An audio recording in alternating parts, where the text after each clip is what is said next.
One of the questions we get from our clients most often is, do I qualify for a mortgage? So we brought in local mortgage expert Brad C., and also an 812 Living Group MVP member, to talk to us about what do mortgage companies look at to determine if people qualify for a mortgage. Brad, thanks for joining us. Absolutely, Ben. Glad to be here. Hey, so let me pose that question to you. I know there are a number of factors, so maybe you could just list those out to start and we can go through them one by one. But what are the main things that banks and lenders look at to determine if someone qualifies for a mortgage? So to really summarize in two things, it's credit and capacity. Credit being credit history. Are your bills paid on time? How much debt do you have?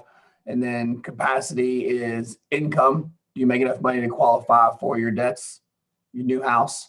And then capacity is also assets. So money in the bank. Do you need a down payment? Mm-hmm. Okay. So I didn't hear credit score in there. Where does that come into play? So that's the credit. So the credit is what is your score? How much debt do you have? Do you have any collections? Like what's your whole credit profile? Because we really are looking at everything, not just the score. Okay. So let's start there, because that's the one that most of my clients know. Well, what is my score? They can go online and find these phantom scores that different companies put out there. So what is a score range for someone to be able to qualify, generally speaking? So it depends on the loan product. And, I know we did a separate video about the different loan products, but generally we need to see a score for a conventional loan above 620, ideally above 640, and then on up to 800. Okay. Rural housing FHA generally go down to about a 580 credit score, depending on the lender. And then rural housing is a little more strict, 640 and above, and really 660 and above gets you in a much better spot with rural housing. Okay. Fair to say if someone's at 580 and above, they can at least have a conversation to see if they qualify? Absolutely. Okay. Absolutely. All right. And you talked about credit history. Talk to us about some of the other credit terms that you're looking at, credit ratios, and so on. Yeah. So on the credit report, it's going to show everything that you have or that you're obligated to pay, whether that be car payment, student loans, credit cards, whatever may be on there. And then we're also looking at history. If you've had some late payments 4 or 5 years ago, probably not a big deal anymore. If everything's been on time since. So there's a lot of different guidelines on what we can do to qualify you, depending on how long ago late payments were, what kind of collections you have.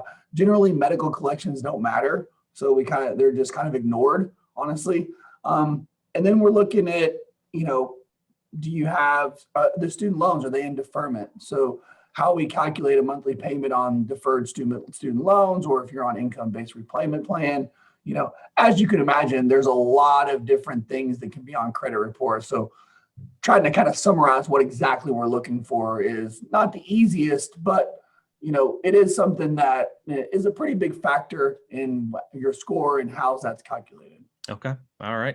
Anything else on credit that they need to be aware of?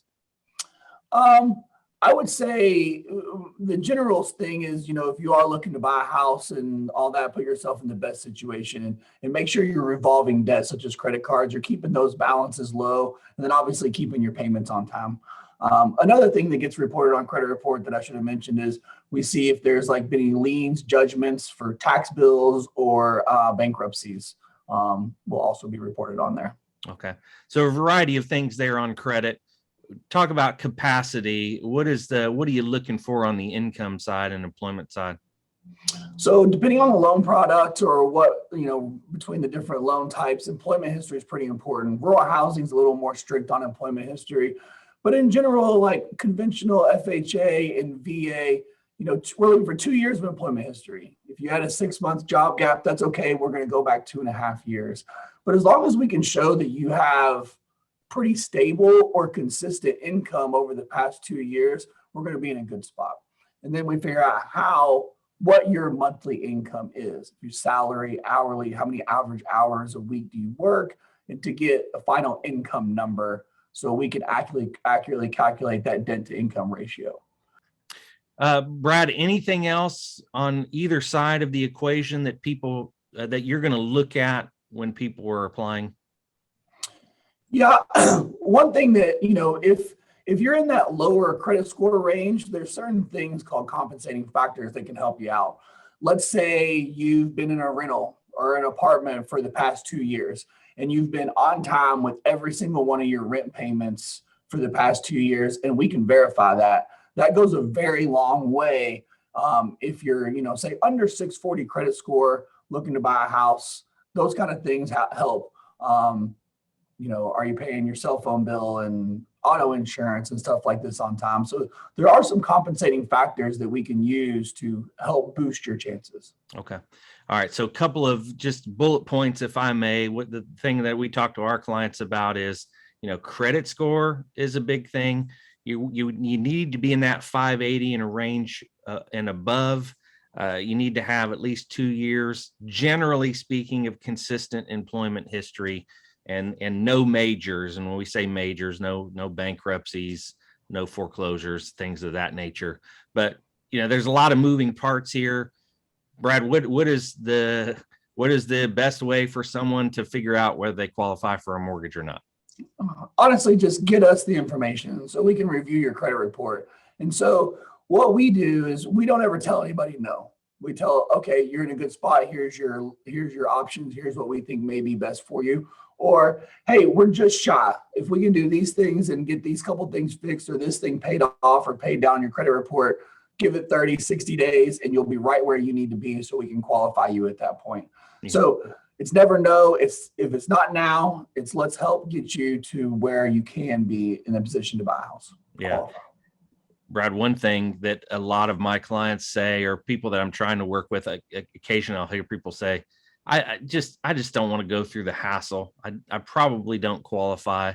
What does that conversation look like to help them figure out if they qualify? Honestly, a lot of people are surprised because they think they need a 700 credit score and 20% down to buy a house, and it's just simply not true.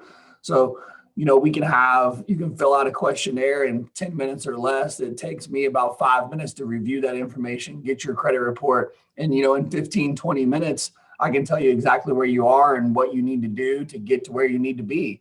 So, and I think what a lot of people do is they get to a situation where they need to buy a house. Well, if they would have talked to us 6 months ago and we could have been working on these things, their rate now might be 0.5% better than what it was 6 months ago because we've worked on their credit and gotten them a much better situation to buy. Yeah. So 15 to 20 minutes is all you need. Start with a 5-minute phone call to Brad and he can set you on the right track. Brad, good information. Thanks for joining us. Absolutely. Thanks for having me again, Mike.